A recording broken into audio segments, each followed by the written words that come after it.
Hello students. So this is our fourth video related to figures of speech.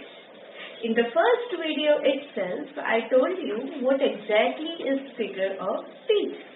We discussed about figurative and literal language. Figurative language and literal language. What is written, it is conveyed through that. And figurative language, the main aspect is conveyed in a roundabout way. We saw examples. He is dead. He has fallen asleep forever. That is figurative. Literal, what is written, that is the exact meaning. Okay. Then we saw the different types in which figures of speech has been classified. Total 7. And how, after being classified into 7, depending based on sound and use of language, structure of language and other things, how they are further, we have seen the division. We saw till now 8 figures of speech. In this video, we will see the other remaining one. So, first one is transferred epithet. Now, what is epithet? Epithet means adjective. Epithet means adjective. And how do you use adjective usually? You use it with the noun. Okay? He is an honest boy. So, you are using honest with the word boy, with the noun boy. But in this figure of speech, epithet, that means an adjective, is transferred from the place where it should be used to some other place. Okay? For emphasis. Figures of speech caters to imagination. Okay? Now, in this figure of speech, an epithet is transferred from the place where it should be used to some other place. Okay? For example, he passed a sleepless night. Now tell me, is a night sleepless or is the person sleepless? The person is sleepless. It's not the night. But we are not using it, the word sleepless with the person. We are using it with the word night. Okay? For emphasis. So here, the epithet, that means an adjective, is transferred from the original word to other word. And which figure of speech it is there? It is transferred epithet. Other example, he walked on a tired road. He walked on a tired road. The farmer walked on a tired road. Now, who is tired? The farmer is tired. But we are using the adjective with the word road. Okay? So, when deliberately the adjective is not used with the word but with other word, at that time we say the figure of speech which has been used is transferred epithet. The epithet has been transferred from the word where it should have been used to some other word. Is it clear? Now the next one, pun. The next one is pun. What do you understand by pun? Yeah, it is a figure of speech in which there is play upon words. A word which conveys more than one meaning is used. Okay? It is now in the use of word in such a way that it is capable of conveying more than one meaning. We have so many puns, and it usually creates humor. Now, example is like work, living depends upon the liver. Now here, the word liver has two meanings. How? Liver means the person who is living and liver means the organ. Okay? So, here the word has two meanings and both are correct. Okay? It is capable of two meanings. Many examples are there of pun. The knowledge of scientists about sound is not sound. The knowledge of scientists about sound is not sound. Sound means deep. Okay? And is not sound means he doesn't have that much knowledge. Okay? And maybe he's... So, here, example, one word conveys so many meanings. Other example, an ambassador is a person who lies in other country for the benefit of his country. Here the meaning lie has two meanings. Okay, lie means stay, lie means opposite of true. Okay, so pun, use of word in such a way that it is capable of conveying more than one meaning. Is it clear? Now the other figure of speech is irony.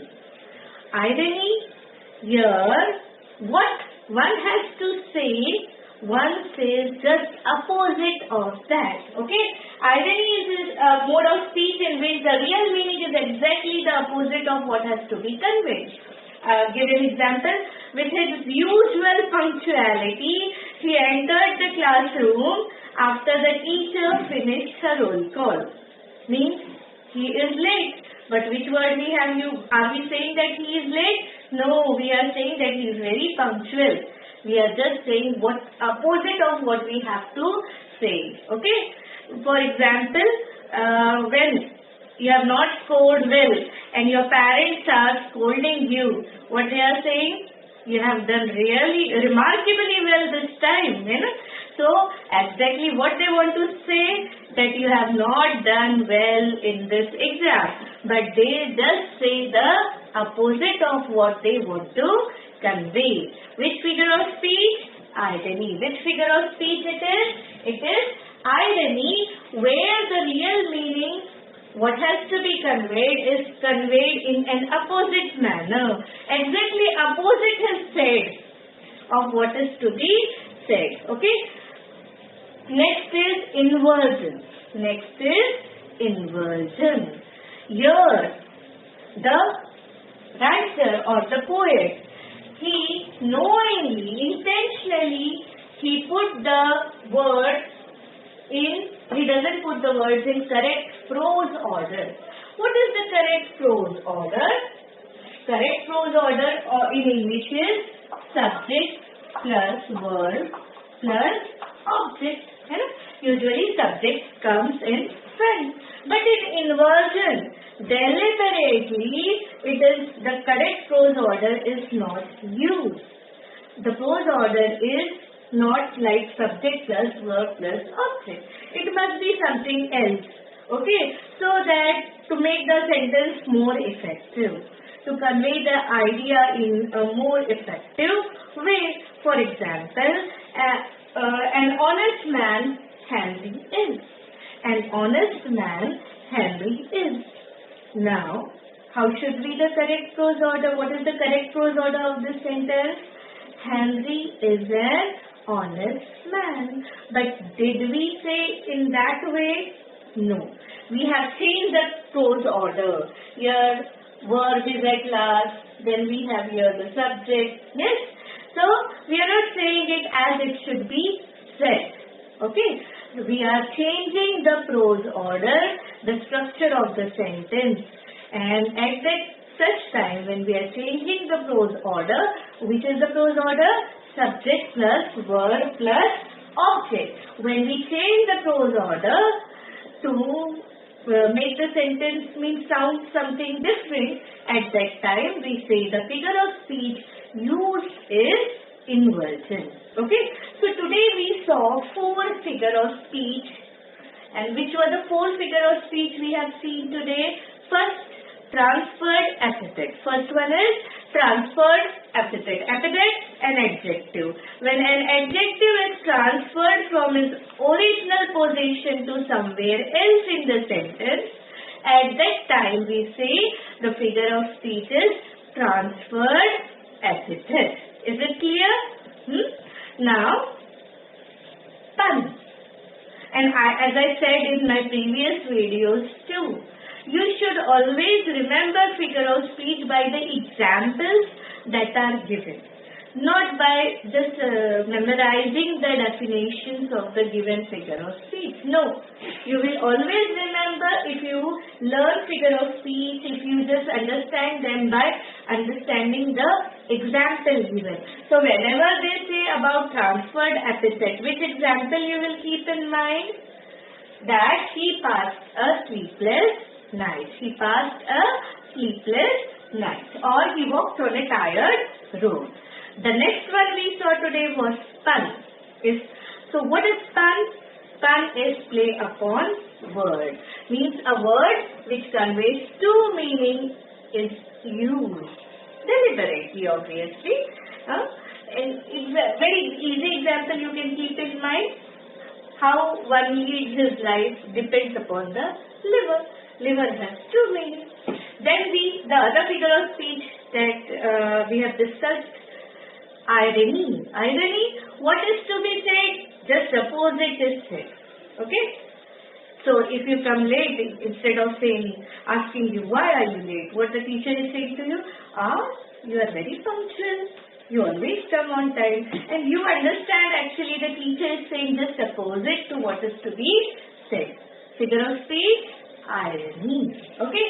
The last one, very easy to understand, that is inversion. Inversion, the words are not in correct prose order. Correct prose order usually means in English subject verb plus object. But what happens here, the writer or the poet doesn't use the prose order in that way. Okay? Example, an honest man Henry is. Which figure of speech? Figure of speech is inversion. Which figure of speech? Inversion. So up till now in all these videos we have seen 12 figures of speech which are commonly used. Okay? The other remaining one we will see in the other video. Thank you.